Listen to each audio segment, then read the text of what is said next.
Hello, my name is Ilma, and I've been posting Christian blogs 12 straight years every day. Today I'd like to share Exodus 4 verses 1 to 9. And here is the word of God. Then Moses answered, "But behold, they will not believe me or listen to my voice. For they will say, 'The Lord did not appear to you.' The Lord said to him, 'What is that in your hand?' He said, 'A staff.' And he said, 'Throw it on the ground.' So he threw it on the ground, and it became a serpent. And Moses ran from it. But the Lord said to Moses, 'Put out your hand and catch it by the tail.' So he put out his hand and caught it, and it became a staff in his hand, that they may believe that the Lord, the God of their fathers, the God of Abraham, the God of Isaac, and the God of Jacob has appeared to you." Again the Lord said to him, "Put your hand inside your cloak." And he put his hand inside his cloak, and when he took it out, behold, his hand was leprous like snow. Then God said, "Put your hand back inside your cloak." So he put his hand back inside his cloak, excuse me, and when he took it out, behold, it was restored like the rest of his flesh. "If they will not believe you," God said, "or listen to the first sign, they may believe the latter sign. If they will not believe even these two signs or listen to your voice, you shall take some water from the Nile River and pour it on the dry ground, and the water that you shall take from the Nile will become blood on the dry ground." Exodus 4, 1 to 9. And here's the poem I wrote inspired by those verses. The first two signs given to Moses. Moses doubted that he could do what God asked him to do. The Lord asked him to put his hand inside his cloak, and God made Moses' hand full of leprosy as white as snow. But when he took it out, it was restored like the rest of his skin. God told him that if this first sign didn't make them listen to him, he can do the second sign to turn the Nile water into blood. And here's my commentary. We are given a glimpse of the little faith Moses had when God asked him to deliver the Israelites. He was an old man and probably insignificant at that time, that he was a shepherd. Interestingly, some commentaries said that the Pharaoh that time was his stepbrother.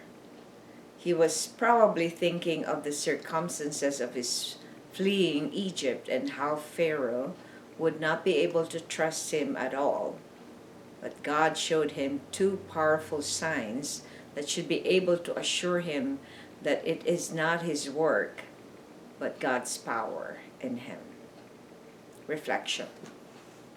Share an instance when you felt unworthy of a calling that God asks of you to do.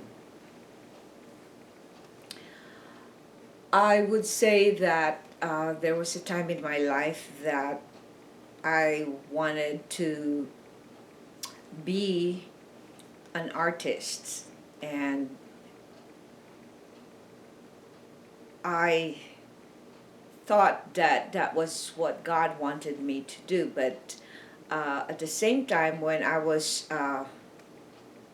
feeling unworthy that I could create, because I had no background, I had no well, it's not the calling, it's a gift that I thought that I had, but I've always, since I was 3 years old, I was mesmerized looking at all kinds of artwork. But our family was not any of our family were artists, so they were not encouraging when it comes to that kind of endeavor. So what happened was, like, when I was in such an abusive relationship, and it had taken a toll on my emotions, on my mind, on my health, and then at the same time, I bore a son out of wedlock at that time. So at that time, I was so bitter and angry, but also there's still something inside me that I wanted to be an artist. So what happened was, like, I practiced daily um, how to do what I needed to do because I felt unworthy. I don't know anything about it. In fact, at the beginning of my art career, I would just pretend that I know how to sketch and would be doing plein air drawing outside or on the spot drawing outside. And people will be laughing behind me while they're looking at what I'm doing because I was just, I was pretending that I know what I'm doing, but I didn't. But at the same time, God used that perseverance that I was doing something I did not know. So I was doing it five works a day just to practice and just so I could know. I did not realize then that that is how, like how our brain works, that when you do something over and over again, then it becomes a part of you, which I did for the first 6 years of my painting career. And even though I didn't go to school and I was into that love for the art, and God showed me or used my perseverance, used all my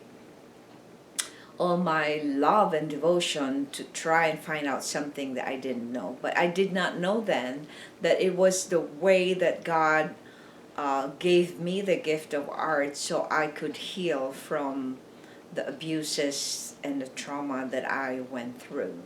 So when I did that, he blessed me. He blessed me with that ability to paint, and at the same time, he also poured blessing on me that I was able to sell paintings.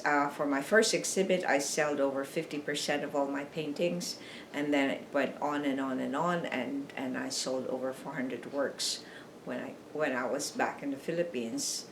But when I went to Canada, I thought, I didn't realize that my calling wasn't being an artist, but God was calling me to have a relationship with Him, to be close to Him, to be in a true church.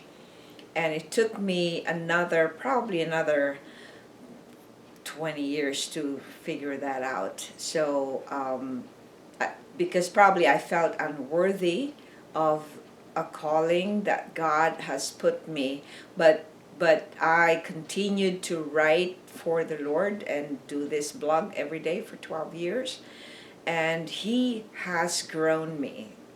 And sometimes we think that we're not worthy, but we don't realize that God gives us the gift when He wants to give us that gift, and in the right time we will reap the harvest that He planted on our hearts. Thanks for watching. I hope you check my website at ilmaarts.com for artworks, photographs, and a copy of this blog. Please subscribe to my channel on YouTube so I can make more videos and give you the Word of God. If you haven't already, please check over 3,000 videos I've done that declares the Word of God, and just type on Google or YouTube search ILMA'S Poem Devotional. Have a wonderful day.